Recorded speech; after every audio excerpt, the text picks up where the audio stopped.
And I'm Matt Hanna. And this is Horror Hour with the Hannas, where we talk about all your favorite scary movies. In the wise words of Bodies, Bodies, Bodies, today's episode is a podcast about hanging out with your smartest and funniest friend. And so today's episode features our good friend Casey. And this week we are covering The Witch. Hello. Nice to have you, Casey. How you feeling? Good. And I guess before we start, we have to ask, do you have a favorite scary movie? Yeah, what are your general feelings on horror? I'd say I've seen probably less than 5. Beautiful. All right, give us your favorite of the 5. I know she's watched at least 2 with me. Oh, wait. We saw A Quiet Place, and then this one. Okay, A Quiet Place was good. And I liked it because I read the book first. Oh, you read it? Okay. We should talk about it at some point, because I love that book. Maybe when we do it, we'll bring her back. Yeah. So you guys can talk about the book and then nag me to read it. I didn't know that. And then I watched Paranormal Activity in college and didn't care for it. Reasonable. I also don't like it. Yeah, I haven't heard that many good things about that one. So, it had a cool alternate ending. I don't know if you know about that. I know nothing about that whole movie. The alternate ending was the police show up at the end after she kills the husband, and then the second... Spoilers! And the second they show up, the demon unpossesses her, and the police just, unload on and fire on her and kill her, which is way cooler than her throwing him at the camera at the end. That's pretty good. Yeah. I was like, wow, that's way cooler. They should have kept that, but... You just ruined the movie for me. Whatever, it's not a good movie. Well, I put it on the list to cover since I'd never seen it. It's miserable, but that's fine. Okay. I think. Now I don't know if I want to. So, Casey, I know you've never seen this movie before. Matt, your experience? Hannah and I saw it in theaters together. That we came out did. in 2015 or whatever. Is that the year it came out? Yes. Yep. Nice. It came out in 2015. Yeah, we saw it in theaters. This was Robert Eggers' debut, right? And I think we've probably seen it the same amount of times. Every time we've watched it, we've probably watched together. Yeah, so I've probably seen this. This might have been the third. Yeah, this might have been third. Fourth? Yeah. I think third. I think so. And this is Casey's first, we said. Yes. Nice. And we both really liked this movie. Upon first watching theaters, we thought it was gold. Yep. And we still both really like this movie. Yep. I know, Casey, we'll get into your thoughts a little bit more, but right off the cuff, was this a yay or nay for you? This would be a nay for me. I found it quite slow. Yeah, I'm excited. It is. I'm excited to get more into it, but first we're just going to give some quick background. So like we said, it came out in 2015. It's a full horror film written and directed by Robert Eggers, and this was his feature directorial debut. And he's had what two a one since. To start with. So he's had 2 since, right? The Lighthouse, The Northman, and he's working on a Nosferatu movie. Yes. That probably isn't going to get made. It was supposed to have Robert Pattinson in it as and Nosferatu. Anya Taylor-Joy, but then they got pushed back because of either COVID or something else. And I'm very sad because I think that'd be really funny to have Robert Pattinson come and play a vampire. Again. Like a real serious vampire. Sorry to Edward, but... Hey. No Edward slander allowed. This is a Team Edward podcast, officially. Okay. But noting that they're both abusive, so... Maybe it's a Team Alice podcast. I don't know. But this one is also starring Anya Taylor-Joy. This was like her breakout role. I was going to say, I don't remember seeing her in anything before this. Do you, Casey? Did you see her in anything? Have you seen her in anything else? No, and she has, or at least I picture her with such, striking eyes that when the movie started, something about I felt like she almost didn't have the same eyes, and I was like, wow, she looks a lot like Anya Taylor-Joy, but without the eyes. It's not her, but it looks like her. I kind of noticed that too. In so many movies, her eyes are kind of wide apart, and that's part of what makes her so striking and so unique looking. And she has, a captivating performance and everything, so you, can't help but look at her face. Yeah. And in this one, she does look, a bit different, but she looks younger. Feel like... But she was younger, so it checks out. Yeah. And I think, given the costuming and that they're all kind of slightly weird looking, She doesn't stand out the way she might in something else. I do wonder if it has something to do with whatever lens they used. Because, like, that movie also was not in the normal aspect ratio. I don't know if you noticed, there was, like, no top. The black bars were on the left and right side of the screen. I wish I knew exactly what ratio it was in, but I didn't notice that the first time I saw it. I did not. You didn't notice? Yeah. It was, I did not pay and the lighthouse is in 4:3. Yeah, I know that one is funk. 4:3, yeah. You know 4:3, Casey? No. 4:3 is like the original Seasons of Sony. Yeah, when you watch like an old TV that's not wide, that was in like the box TV is like 4:3. And they shot that movie in that aspect ratio. So we're going to get into our 15-second summaries. Casey, do you want to go first? Oh, gosh. Okay. It's a race. No, it is not a race. Matt likes to make it a race and see how fast he can do it effectively. Okay. But it's not a race, so you can take all 15 if you want. But my goal is to be effective. Yeah, accurately summarize the movie in 15 or less seconds. Okay. Or make a joke. Who gives a shit? Okay. Preston talked about a friendly neighborhood grief monster in his, so I think viewers, listeners at home, our first guest, Preston and Casey, are actually engaged, so... Congratulations. Oh, thank you. He's resident scaredy cat. That's his that's title. the title we gave him, and Casey that doesn't surprise me. Fucking nailed it. She didn't hide or scream or really make any noise at all the entire time, versus Preston, who hid the entire movie, so what a difference. All right, are you ready? Yes. Ready as you'll ever be? All right, go. So immediately you have a religious family with old English accents. One child disappears, you see a witch, and then you know the witch is going to slowly kill them one at a time. And your time's up. Okay. So, Matt, do you want to go next? Yep, I'm up. All right, go. Prideful family gets kicked out of their village. Their baby goes missing because a witch kills it. Their kid gets killed by a witch, and then their daughter gets blamed. And eventually they all push her into basically becoming a witch herself. And then she floats in the sky naked. Perfect. It's perfectly 15. All right, you're up. Oh, I'm so nervous about this one. Normally I have it. Okay, go. Puritan family moves out of home, accuses daughter of being a witch, totally isolates her. Then witchy things do genuinely start happening, and 2 of the kids die, and then the parents die, and the other kids are really annoying, and Anya Taylor-Joy makes the right call. It's another good for her movie. It is another good for her movie. There's a lot of good for her movies we've been watching. It's the horror genre, man. It's either like berating and breaking down women, or good for her, and there's no in between. Yeah. And I'm here for the women not getting the brunt of all the violence. Like in Texas Chainsaw? Yeah. Wasn't for me. She got away. Yeah, but like trauma. True. We are now going to review a full plot summary of the movie, just in case you have or haven't seen this movie and you can follow along more easily with discussion. In 1630s New England, English settler William and his family, his wife Catherine, teenage daughter Thomasin, preteen son Caleb, and young twins Mercy and Jonas are banished from a Puritan settlement over a religious dispute. They build a farm in the wilderness, and they have their 5th child, Samuel. While under Thomasin's care, Samuel abruptly disappears, and it's revealed that a witch has stolen and sacrificed Samuel. This is revealed only to the audience. Devastated by the loss, Catherine spends her days crying and praying. William takes Caleb hunting, where William discloses that he secretly traded Catherine's prized silver cup for hunting supplies. At the farm, the twins play with the family's goat, Black Phillip, who the children say talks to them. Catherine blames Thomasin for replacing her silver cup and holds her responsible for the loss of Samuel. That night, the children overhear their parents making plans to send Thomasin away to serve another family. The next morning, Thomasin and Caleb sneak into the forest to check a trap for food. Their dog chases a hare, with Caleb in pursuit.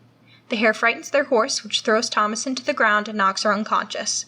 Caleb becomes lost and discovers their dog's corpse. He then discovers a shack from which a witch, disguised as a seductive young woman, emerges and kisses him.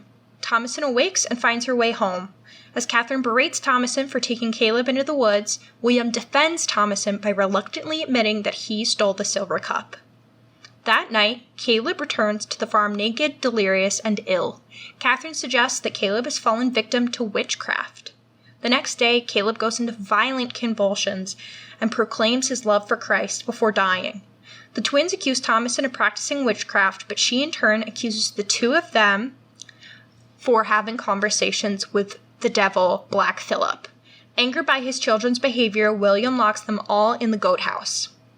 In the middle of the night, the twins and Thomasin awake to find a witch drinking the blood of a goat.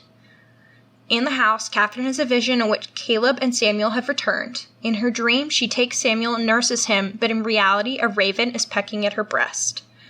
At dawn, William finds the goat stable destroyed, the goats eviscerated, the twins missing, and an unconscious Thomasin with bloodied hands. As she stirs, Black Phillip gores and kills William. An unhinged Catherine blames Thomasin for everything that's happened and tries to strangle her. In self-defense, Thomasin kills her mother. Now alone, Thomasin enters the goat house and urges Black Phillip to speak to her. The goat responds in a human voice and materializes into a man. He tells Thomasin to remove her clothes and sign her name in his book, promising her the life she's always wanted.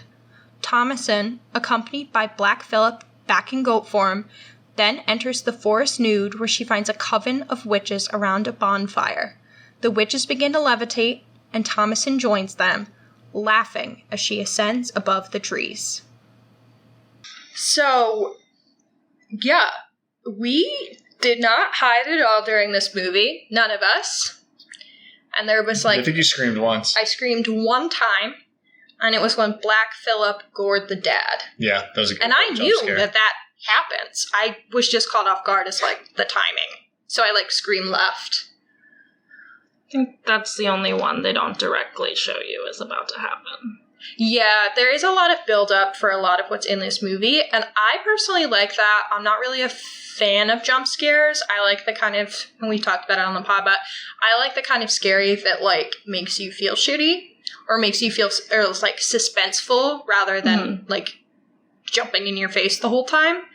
And I feel like this movie, especially the first time I saw it, I thought it was so suspenseful. And I was just waiting the entire movie for something scary to happen. So the first time I saw it, I hid, the entire time. And nothing happens until that. That's the only jump in the whole movie, like you said. Yep.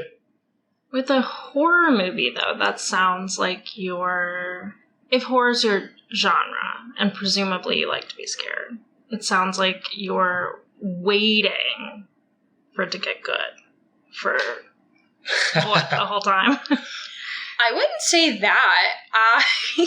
So I don't like to be, for someone who's hosting a horror podcast, I don't take that much pleasure in being scared. And that's because anxiety disorder, I'm scared all the time. But I do think that sometimes a horror movie can be a more fun outlet to be scared, especially when it's something that does leave me stressed the entire time. And then I can just relax. But jumpy scary feels too much like a panic attack, and I'm not here for it. Sure. Horror movies are controlled, simulated danger is the way I like to think about it, which is kind of gives you that adrenaline rush. I like to be scared in movies. I like haunted houses. I like all that, probably because I like the adrenaline rush. Mm-hmm. In this one, though, I think it's not that we're waiting for it to be good. It's that first time that we saw it. It's that you are in this slow burn territory of just building fear and tension with every kind of scene as we go. Which I do feel this time. I think after seeing it, I already know where it's going to go, and it's more about learning new things, kind of appreciating different things about it, where the first time it really was. Mm-hmm. I am stressed. I'm sitting here in the theater what is going to happen? And I think there's a lot more to horror in this than actual scary things happening, which is kind of the really playing into the witch trials type stuff, and the I can't think of the word I'm looking for. Paranoia among the family is something that scares me throughout this. That isn't necessarily horror. Yeah, we've talked a lot about what our favorite things that scare us in a lot of the movies we watched is things that are rooted in real life fear. Mm-hmm. And the very concept of no matter what you did as a woman in Puritan society, that you could be accused of being a witch. Is that, yeah, that's very horrifying. Scary. Basically us being a strong woman who, wants an education and like or dissents anyway. Any sass, that's you. So yeah, I'd be fucked. So and the way that they people like turn on each other is like very scary, and all that did happen. I don't know. Did you guys have like Salem portion of like high school English? Because we did like the Crucible, and I feel like we did read the Crucible. No, didn't. We did not. I did my 6th grade research project on the Salem witch trials. Damn. So it's been a while. Heavy topic for age 11. Yes. Okay, so you have some of that background. I feel like that was, I guess, a unit in a lot of people's English classes. I feel like it was like the Crucible, and there's like a lot more to it. I guess sorry, go ahead. I picture it more being neighbors turning on neighbors than family. Like within your own family, you'd think within your family you'd be united, and it's like you don't even see neighbors. Yeah, it's definitely supposed to isolate them. But and I think for them, like their family is their only community since they were outed from their actual community. So I feel like it kind of in that way serves the same purpose. And do we know why that was? They do not say. No, it's because Dad was pride. He was too proud. Was he really? Was that it? Yes. About being... Yeah, they said at the beginning. Like such a great Christian. Yeah, he like was too proud. He was like committing the sin of pride and like spoke against the other elders. I don't know what they're called. The other like community members. Yeah, that's why they get kicked out at the beginning. Okay. I feel like because I don't speak Old English, that got lost in translation. He calls them out, and they basically are like, "Are you going to hold your tongue or leave?" And he was like, "Well, I'm going to speak if I deem it in my what's he say? Not morals, but basically morals. If I deem it in my morals to speak, I will." And then they're like, "You're proud," and kick him out. Bye, son. Which he is. He admits to it later. That bites him in the ass like the whole movie. So yes. I guess they're right. That is his big sin. Okay. See, I never picked up on that, despite watching it how many times. The Old English is tough. Yeah, a little bit. I'll have to ask, what did you think of that? For you, I kind of warned you going in that it's like this is the accents. Hard. Yeah, or even just the dialogue, the way it's written. It's fine. I do think because I don't know if it's because we're not used to it because it seems so formal. Like sometimes, not so much with adults, but with children, it doesn't come off as plausible that like children would talk like that. I'm sure they did, but like it seems sometimes like they're children reading like a Shakespeare play. Gotcha. To me. Yeah. I do find this to be Shakespearean, but I think that's just because it's hard to understand, and that's why I feel like Shakespeare. Like I like Shakespeare's not to read, obviously, because that's dumb. Which also it's dumb that we read the Crucible in school. I meant to say Excuse me. Sorry. I will say I went to Salem in 2021, and I reread the Crucible before going because I'm a dork like that. The Crucible's great. So I'm not saying it's not good. I'm saying it's a play. No, but to read it was good? Okay. I have a complaint that... Like, I would recommend. Obviously, any play is going to be better if you see it, because that's how it's meant to be. I should say, I think it's dumb that we read Shakespeare in school, is what I mean. Because it's like, that's not how it was meant to be, like, understood. And I think it makes kids hate it, because it's, like, a hard to understand and boring. You don't think you should ever... How would you have kids study plays? They should see plays. Recordings. There's plenty of recordings. We watched that of Hamlet. Okay. I just think like it makes it not fun, and like Shakespeare's supposed to be very fun and like kind of goofy. I don't mind reading it, but I think it has to come along with viewing of it.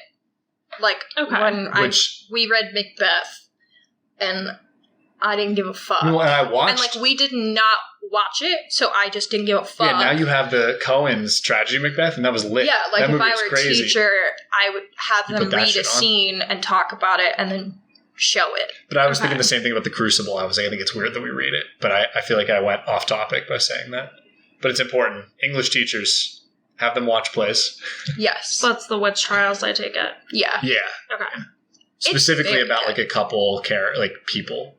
I mean, that's not based on anything real. Well, it's based on they are. Some of them they're real people. Well, John Proctor is like a real person. Like, I saw his, it's not his grave site, but like the site honoring victims of the Salem witch trials. Okay. There are characters in that who are there. Okay.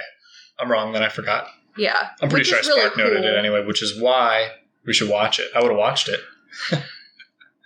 I definitely recommend if you're going to go to Salem, read the Crucible or watch the Crucible. Or watch The Witch. And, like, not like it's 100% accurate, but it will bring, I feel like, the knowledge going in, and then I feel like everything you learn from then kind of builds on it, and it makes it more interesting. And I think this movie does a really good job of, like, representing the same consequences. Yeah. I think we can definitely get to that. I want to hear your thoughts, though. Since we got Casey's is a nay currently. Maybe we'll convince her. This movie is always a yay for me. I loved it the first time. The first time I saw this movie, it was like a 10 out of 10. And so I think earlier on the podcast, I might have mentioned that I had some like very near 10s coming. And I wouldn't give it that high upon third viewing, but I still would give it high. Like, I did really like it still. I think it looks beautiful. I think the way it's shot, the cinematography is all great. I think the acting is really good. The people who are supposed to piss me off really piss me off. And again, I think, like we said, it brings that real life horror for me. I just wish, like, I wasn't scared at all, which again is because I've seen it and because not a lot does happen. So I think this movie is definitely more rewarding on your first and like second watch. But upon the third watch, having like, I know what happens. I've picked up on stuff at this point that I hadn't seen before. So it didn't like reward me the same way. And that was definitely one of my big sins of the movie. I had very similar feelings where I was like, I thought that this would be a 10 in my mind. And I think on some days it would be. And this time around, I was like, oh, it's good. I really like it. But it like didn't hit me the same way it had before. That makes me which I was sad. a little disappointed by. But I know it's very good still. And I think it's really just like really interesting what he went for by trying to make it almost like a period piece, but then actually throwing in real like paranormal elements, like by making the witches real and making Satan real. Like, I think that's really fun. So, Casey, yes. What did you like about this movie? You're like nothing. It was a trash heap. Yeah, what do you think? Or what do you think it did well? We can say. I think it ended the right way. I think the ending was as good as you could have done with having had nothing leading up to it. There you go. I do think the ending's great. And I feel like I want to talk in length about it, but about what it means. We should just say the ending is like she signs the devil's book, becomes a witch, floats into the sky with a bunch of other witches, and it's kind of awesome. As they dance in the woods, like she basically all the things she said she did happened. Right? She like lied. Then. Yeah, up until that point. Yeah. But at that point, you dance in the woods with the witches. She was basically like groomed into it. Yeah. And forced into it because she was isolated to the point of that happening. Is there anything else you enjoyed? You just like the ending? She's good. I thought the twins were actually, and her little brother. I thought the kids were cute. I hate the kids. Annoying as fuck. The fact that you could use the word cute. My exact note was, I join a witch coven to ditch these twins in a heartbeat. I feel the same way. Yeah, they're great, but because I hate them so much. Yeah, I think they nailed it, but I want to punt them into a river. I think they're just trying to have fun in their, like, miserable lives. Which I feel like I understand. I can read it that way. You're not wrong. I just think that they have some behavioral problems that need to be explored. I also wrote, these hoes don't listen at all, and mom is being such a twat muffin about it too. And then Thomason done fucked up by messing around with Mercy. Yeah, true. So a lot of my notes were just like, fuck these people, but including the twins. But You're definitely right. Like, this shit's miserable. They also can't contribute anything because they're too small. Right. So it's not like you can even be like, go do this because they're small, little hyper. Right. And the Mercy is like doing, I don't know. She's smart and she's creative. Like, she's making up her little songs, and she's like doing the absolute playing most. with her goat. Yeah, like she's doing everything she can. Do you think Black Phillip was talking to them though? Because I thought he was. Maybe I'm not sure. I don't know if she was making that up. I don't. I'm gonna like choose to ignore the goat. Okay.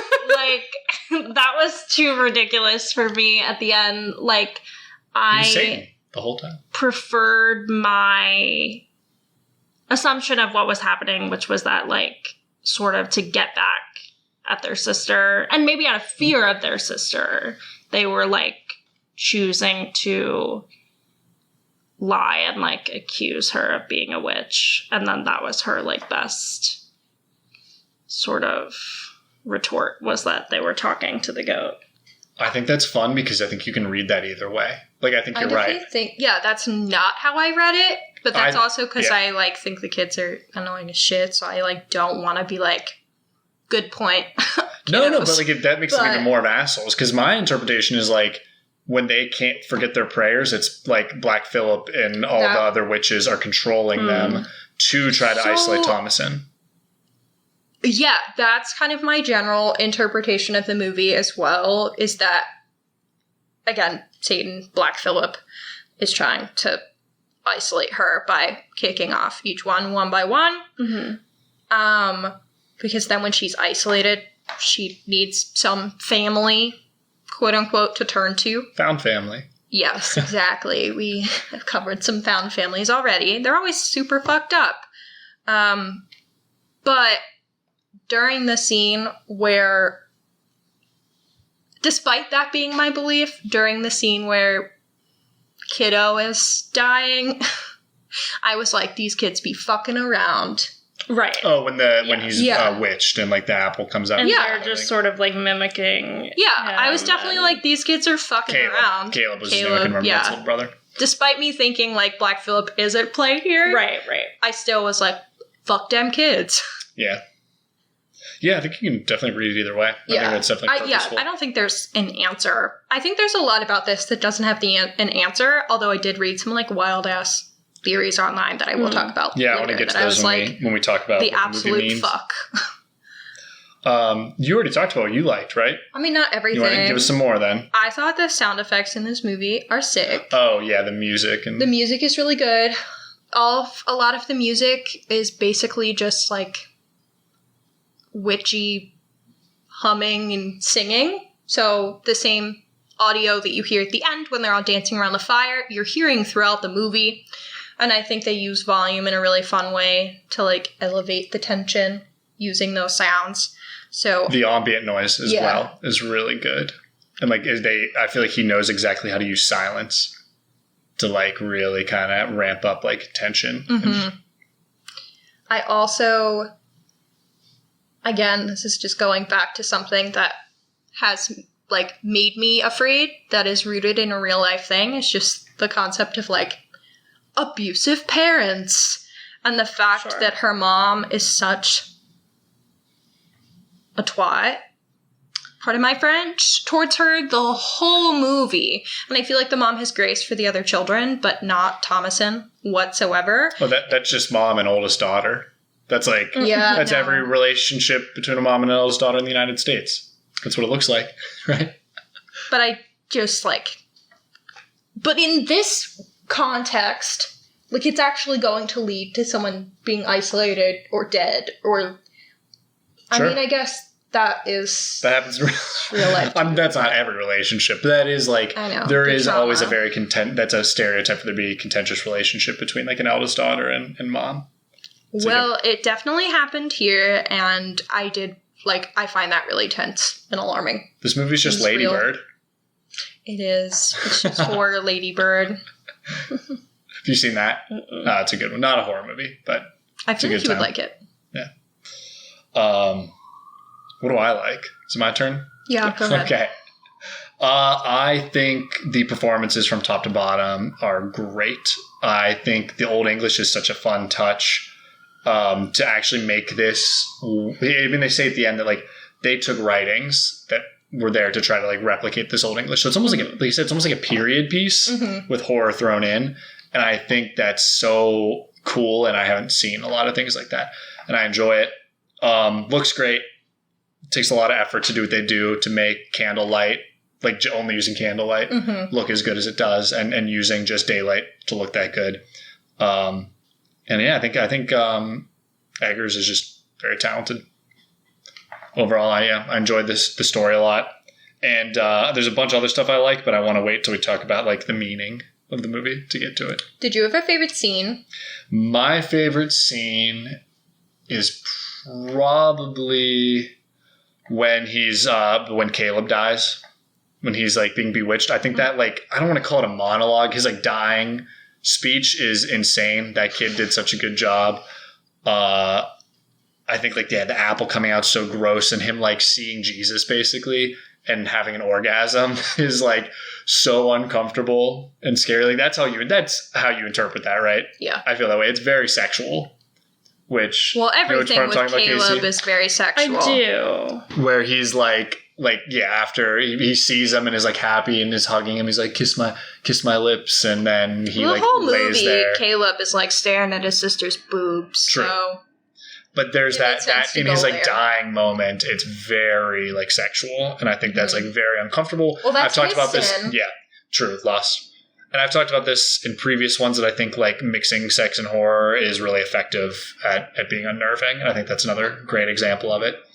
Yeah, I think that scene overall just really impressive. And there's a lot of tension. Then you also end up getting the siblings arguing at the same time with him dying. And I think it's maybe one of the most like tense and entertaining scenes in the movie. Did you have any favorite scenes, Casey? If I'm not going to re-say the ending, I think it was clever. And, like, maybe because it's a little, like, it makes you cringe or, like, feel something. But when you, like, you see the mother attempting to like breastfeed her baby again, which you've seen in the beginning, but then like it changes and you see that she's like literally bleeding because it's a crow, yeah. And that crow is actually one of the witches, I think, at least. Well, so is the bunny. Yeah, so is the bunny, yeah. Okay. I see that. The crow, I'm less... They show the crow at the beginning because, don't you remember? Yeah, with the moonlight, that shot with the full moon, the body becomes the crow. So I interpret that as that being one of the witches. I do like that scene a lot too, though. It's so like upsetting. Yeah. Yeah, that one makes me uncomfy. Yeah, and you're scared of birds. Yeah, I'm really afraid of birds. So that is worst nightmare fuel. All right, hit us with your favorite scene, Hannah.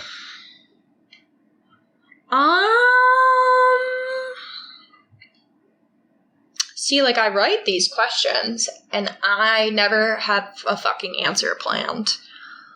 I think... I mean, I really like, and this is really early on, but when they're by the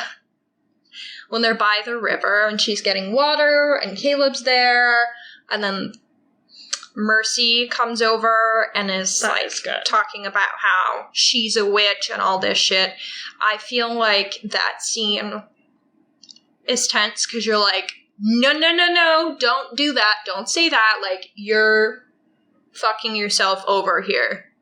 And I feel like even though that scene itself isn't scary, it feels like it sets up a lot of the tension for the movie because then you're just waiting for that to come out and for her to really be accused by the little one, and of course they're going to believe them. That scene also is one of Anya's best acting scenes. When she like starts saying like, I'm the witch, it's like that's when it kind of clicks. It's like, oh, she's really good. Mm-hmm. Like it's kind of subdued before that point, and like that kind of turn is, I think, really fun and impressive. I feel like it's impossible to go back into the mindset of the first time you've seen it, but I thought she was good in that scene, but I don't know.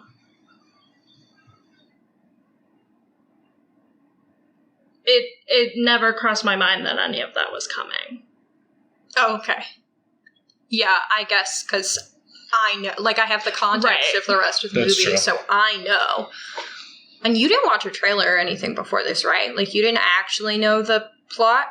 No, and at the risk of continuing to, like, go against what you guys said, like, I don't even remember, like, vaguely remember trailers at the time, because when we started the movie, I was like, ugh, like, looks kind of crappy, so it must be, like, really old. Whoa, that's funny.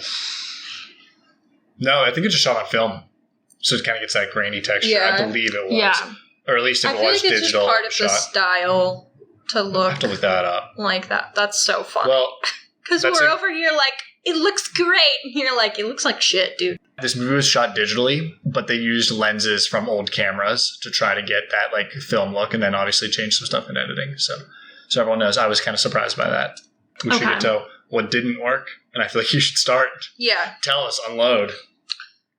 Okay, so I'm trying to think. So I do think this might be because I prefer a thriller to horror, and I'm trying to think if this would ever occur in horror, and maybe it's just an unfair expectation. But I feel like because you understand what's happening immediately. Like within the first 5 minutes after the baby's taken, they show you the witch. Yeah, and they show her, like, mush the baby up into blood and rub it on themselves. Probably to look younger, is my assumption. So it's like to give them life, right? It's not as, like, members of the rest of it, since members are being killed off, like, one by one, feels a little like a whodunit, but it's not, because you were introduced to them at the beginning. So I guess to me, that left me not understanding my purpose as the viewer. I was kind of like, I already was told the ending, I guess. But, sure. But I guess that's not the point. I also think a little bit of I think when you're trying to make a certain point, like, I'm going to make a big movie about feminism, I'm going to make a big movie about religion, you have to, like, earn certain things. I don't think that, like, the apple was earned. That one felt cheesy for me and, like, a little too on the nose. Speaking in tongues. Like, I wanted more of, like, a sense of what religion had, like, done to the family before I saw it tear them apart. I gotcha. I follow the criticism for sure. I think I have, and what it kind of jumps into, like, the meaning and the purpose of the movie, though, an answer a little bit to the complaint about knowing immediately. Mm-hmm. And I could jump into that unless we want to talk about what we No, I'm good to do that.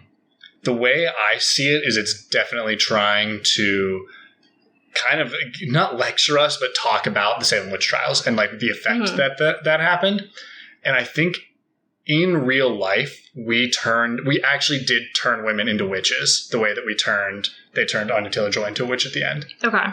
In this way, it's a metaphorical witch versus in the movie, it's a literal witch. And they did that via isolation and fear of the unknown, right? And by killing them, doing, like, these witch trials, like, they did actually, in, like, lexicon, become witches. Would you agree, Hannah? You see what I'm going for here? Yeah, no, I kind of took away the same thing, that Yeah, because we know it's not her, I feel like it also increases the tension throughout the movie for me. Like, what's going to happen to her? But no one else knows. Everyone else doesn't. They don't seem to. You're not really sure if they believe that the witch is real. There becomes a point where he like does get her down on her knees and like says like renounce Satan, all that stuff. But we know that it's not real. But you can kind of see how easily it happens. That even though it's like you dummies, like this paranormal thing is happening, they're still just like trying to blame one another, which is exactly what happened in real life. Nothing was happening, right? Because witches aren't real. Sorry, everyone. Well, maybe, but it's so easy for them to fall into that like hole and basically push somebody into isolation and create that real witch, which is what happens here. So I think it's like he's trying to evoke what it actually felt like to people during that time, because they did believe that witches were real. So by making it real, you kind of evoke that feeling, but the consequences of their fear is exactly the same as what happened in real life, which is people turning on each other, trying to kill each other and like duke it out. And that's my reading. So that's why I think that's really fun, but I also understand, like I completely understand the complaint from like an entertainment standpoint. What you feel similarly? I want to know. Well, I guess we can say, is there anything you disliked, Hannah, after talking about that? That I wasn't scared as much, but I kind of think that's a natural consequence of having to see the movie or having seen it before. Like I know for me, again, I felt a lot more tension the first time because I was like waiting for shit to go down, and it does eventually. So I've spent the entire movie waiting for it, and I was really tense. And I've seen it, so I know nothing's gonna fucking happen. I don't need to hide. I don't need to worry. So for a horror movie, today it did minimal scaring. So that's probably my biggest criticism. I would also say that there's a lot of mumbling in this. Maybe not even, I think like half the shit Dad said, I was like, what the fuck are you saying? He reminds me a lot of the animal from the Muppets. That's a great comparison. Like he does look a little bit like that in the movie, but it's more his manner of speaking, which I find ridiculous. So I just love his voice so much that I don't care. I love his voice. It sounds so good. It's really, like, it drew me in immediately. I was like, damn, son. But, yeah, some of the times, and it's also Old English, so it's already hard to determine what's being said. But then when you mix that with, like, a slurring and a mumble, though I needed subtitles. Yeah. And we were rejected when we made that request. I was being a purist about it, I'm sorry. Matt's a penis. I'm fine with subtitles if the movie's not in English. But when it's in English, I get really annoyed. It's distracting to me.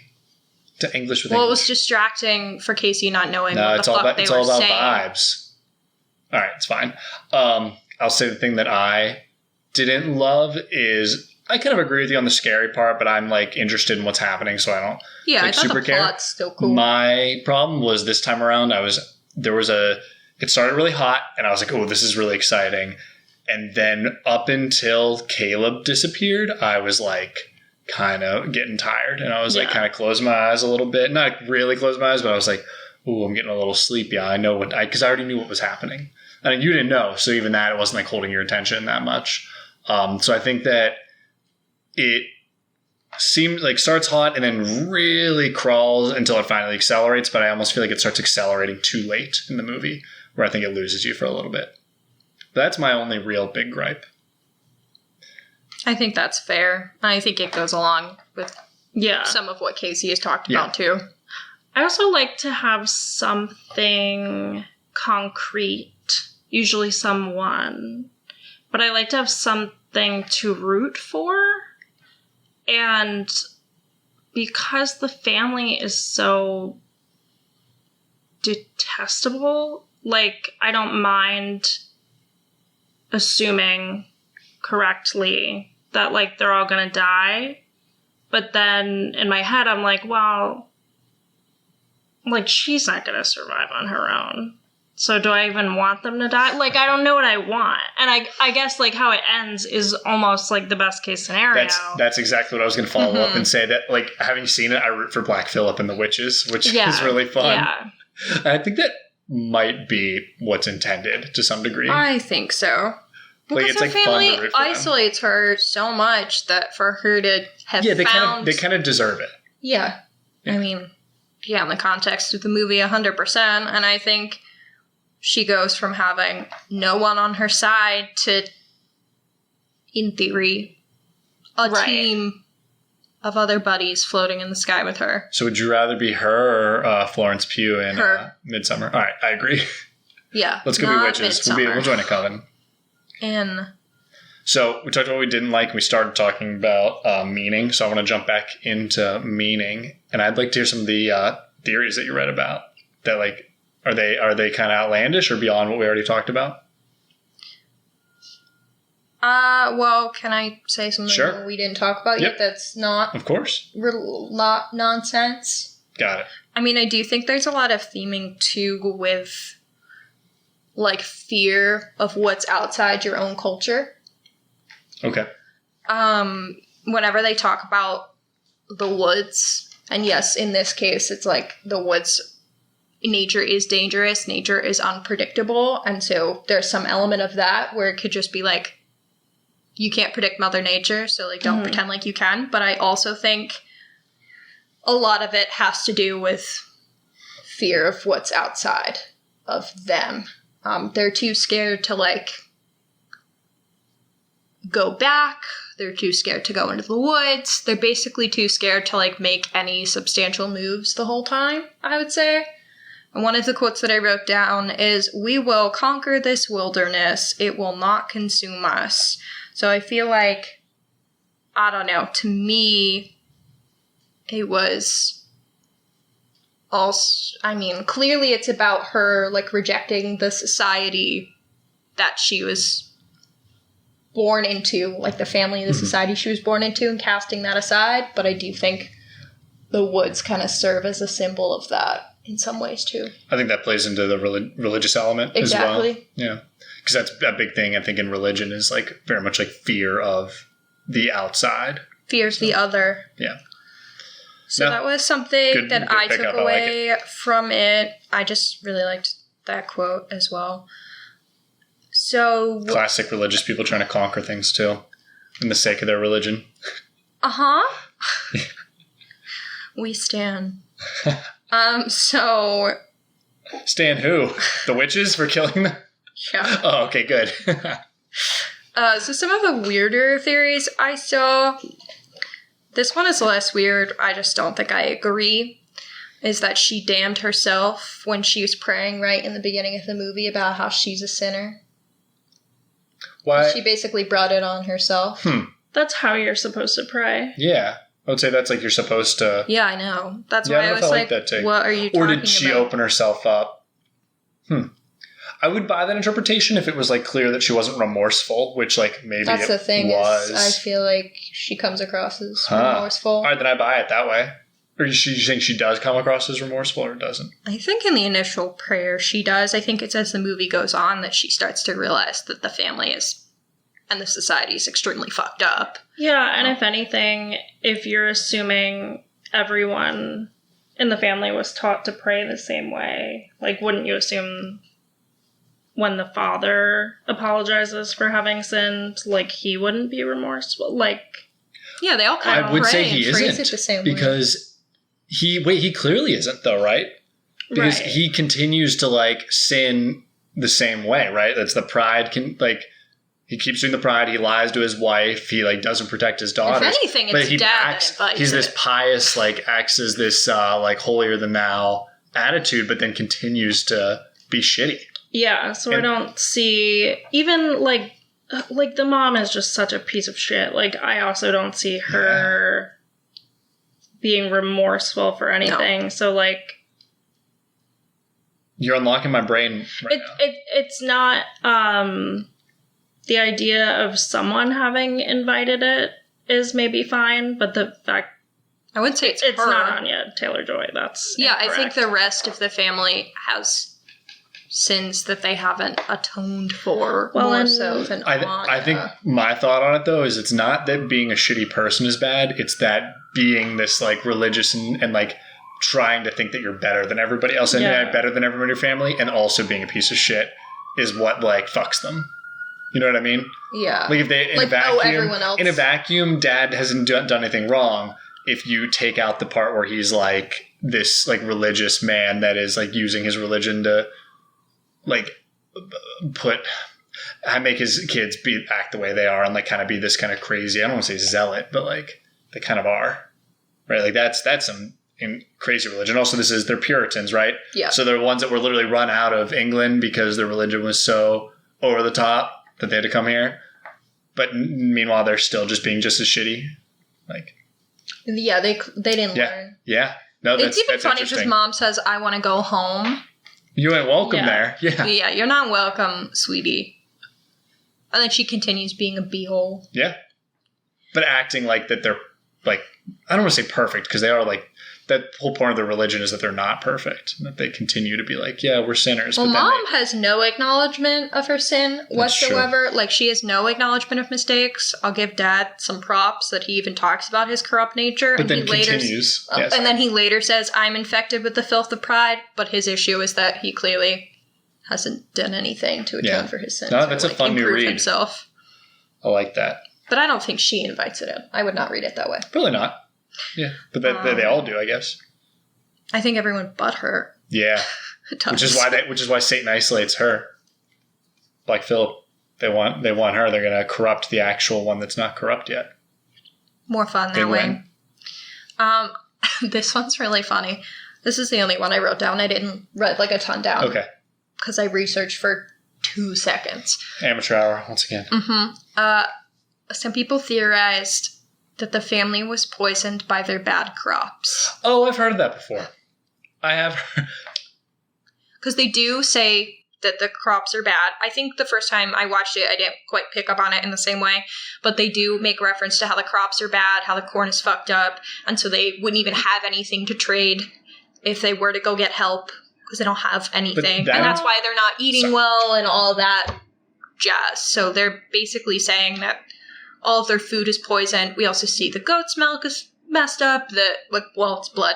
The eggs are bloody, so like all of their food is shit, which I obviously took as Satan's interference. Sure. But I guess the theory is that all their food's bad, so they're being poisoned. I mean, it's been like 16 years since I did my 6th grade project on the Salem witch trials, but I think there are a lot of theories that like there were like crops or things in the food or like drugs that people didn't know were drugs that people were ingesting and causing them to act crazy. And I don't necessarily know that that's like the accepted belief of what happened in the Salem witch trials. Like, I'm sure more of it was just people turning on each other, but it's possible that there's like a shred of truth there that like maybe the very first witch was acting erratically because of something she ingested, and then it became something you could do to other people. So that's not like the most out there. Yeah, that's interesting to add in. I didn't hear that because I couldn't tell what they were saying. Only got so many words, but yeah. What did you think? So I think that is like that almost comes across as like an Easter egg to me to like what happened in real life. I don't love the interpretation of it for the movie because that just is saying that the movie is blatantly lying to us, which is fine. Movies can lie to you. It doesn't serve a good purpose in this one though. To like it doesn't make sense to go show me the witch doing her own thing and then being like, oh, that wasn't actually real. Yeah. My interpretation of this movie and the way I like to read it is that like all the paranormal witchcraft stuff was happening, that's what it felt like at the time in real life during like Salem, right? But in this movie, it's like we're going to make it actually real. So I don't know if I read it that way, but I think that's I've heard that before. I think it's like you said, more of an Easter egg in my mind. But. Yeah, when I was reading, they were like, well, and then she hallucinates talking with the goat, and she hallucinates the witches in the air, and I'm like, I feel like that takes away from the meaning I'm ascribing to the whole movie. Yeah. So it also just makes it not fun. Yeah, her talking to Black Phillip's awesome. is so funny. His voice is scary. That was actually the first time I saw it. I thought the scariest moment, and like I heard that voice at night. I like lay there, so good. And like the second, like you don't really know. I'm sure it was fun for you not of seeing it. Then she turns around, and all of a sudden he's like, "Well, what would you want? Would thou like to live deliciously?" I love that line. I see that all the time, and then there's different memes of people saying that. His voice is also just so good. Yeah, it's perfect. Well, in response to those theories, because overall, I just don't buy them within the overall meaning of the movie that I, again, like to interpret. Horror writer Brian Keane stated, "The Witch is a gorgeous, thoughtful, scary horror film that 90% of people in the theater with you will be too stupid to understand." I think Casey's like, a quick Google search for confirmation said that, there was a mismatch. Like, it got like a 90% on Rotten Tomatoes, but like 50% of people did not walking like it. out of the theaters did not like it. Yeah. And I think that's one of those, maybe it's one of those movies, and I guess you could argue that like, it's just because I've got an artist's soul and I understand it, like, immediately. But, like, there are all these movies that when you read what the director, the writer, was going for, you're like, oh, that would be really interesting if you had, like, pulled it off. But, so it's, like... I don't know, hearing both of your interpretations, and I can see it in retrospect, but, like, it shouldn't be more interesting coming from you than it was from the movie. In the 90 minutes. Well, I think that's reasonable. I think that's a fair I can't argue with you. It, yeah. I still like it. I definitely, I think The Lighthouse, I feel a little more that way, which is also the same. Is that a scary movie? I didn't... Sort of. So it's the same director, and I was actually going to bring it up because I feel like we've covered like what I really find to be the meaning of this, and I feel like we have to be missing stuff because The Lighthouse was over my head. There was so much going on in that movie, and I just I don't think any of it like actually like went in to me, which is unfortunate. So I do wonder if there's like more in this. I heard The Northman is good, but I have not seen it. Like it would be called horror? The Lighthouse is considered horror. Yeah, I'm saying that's not... Did you see it? I guess all I knew was that it was Robert Pattinson, so maybe I was just making unfair assumptions. Yeah. It is. You see, Robert psychological Pattinson horror is what I would call it, but it's odd. I mean, it's very out there. I think. I don't know. I don't know how to describe it. We could watch it for this. I feel like you'd feel very similarly, except that one is even harder to understand. I don't see you liking it because I've only seen it once, and I like will really get into this stuff and can like. Even when it is kind of like a little slower like this, I can like it. And then The Lighthouse I struggled with, which I'm sad to say. Did you guys see the cowboy movie with Benedict Cumberbatch? No, that came out recently. Okay. Right. I can't remember what that was. This is ringing 0 bells for me. It was up for Oscars. Yes. Oh. Yeah, recent. Where the shit have I been? You'll remember it if I find it. Tell us what you think about it, though. That is just the most recent, because I don't watch many movies, but that's just the most recent example that comes to me of, like, when you read about it afterward, you're like, oh, like, that's really interesting. Like, oh my God, they're trying to tackle all of, like, toxic masculinity and like homophobia and like all this stuff.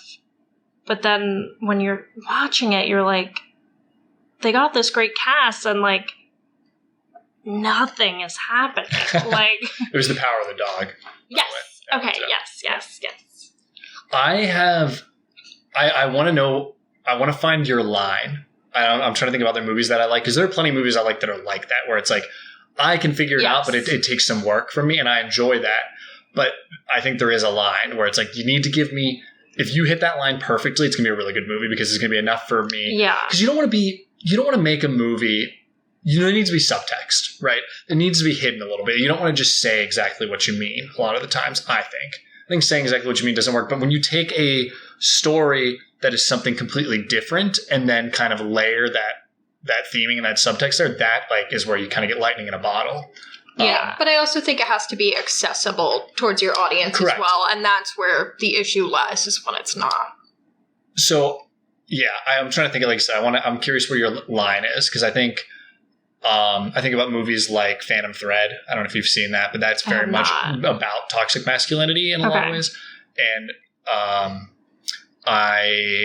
it's not exactly on the surface.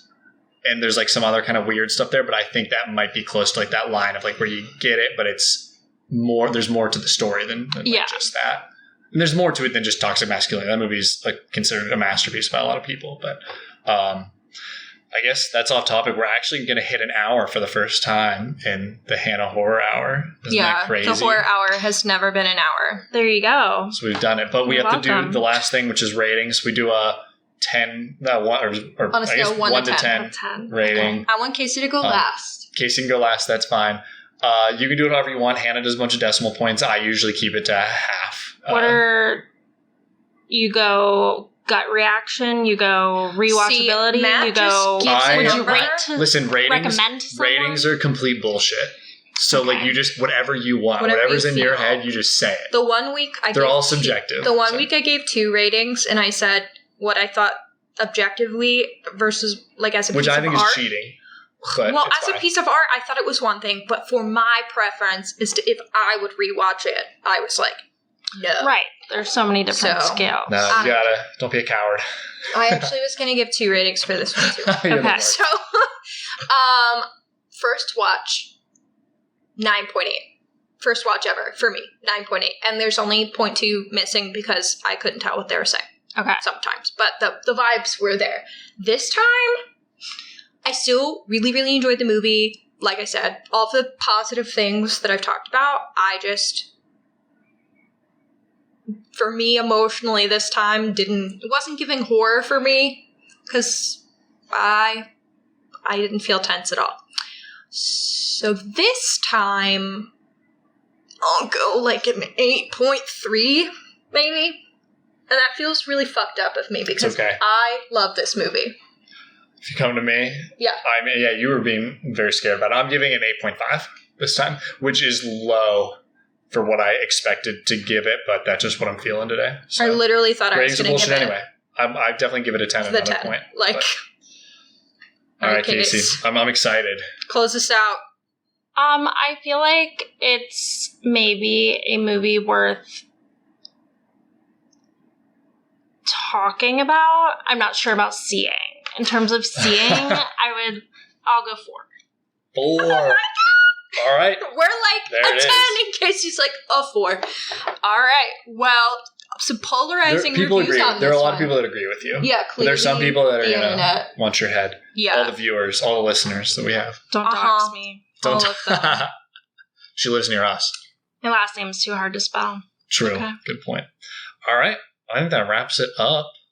So I'll sign us off. Yeah, go ahead. Good to go. I'm Matt Hanna. I'm Hanna. And Casey, thank you for joining us. Thank you. This has been the Hanna Horror Hour, and we'll see you next week. Yep. Bye, everyone. Thank you for tuning into Horror Hour with the Hannas. Make sure to listen to future episodes on Spotify, Apple Podcasts, or YouTube, and follow for additional content on TikTok or Instagram at Horror Hour with the Hannas. If you like the podcast, please leave a positive review on your favorite podcasting app. Happy hauntings!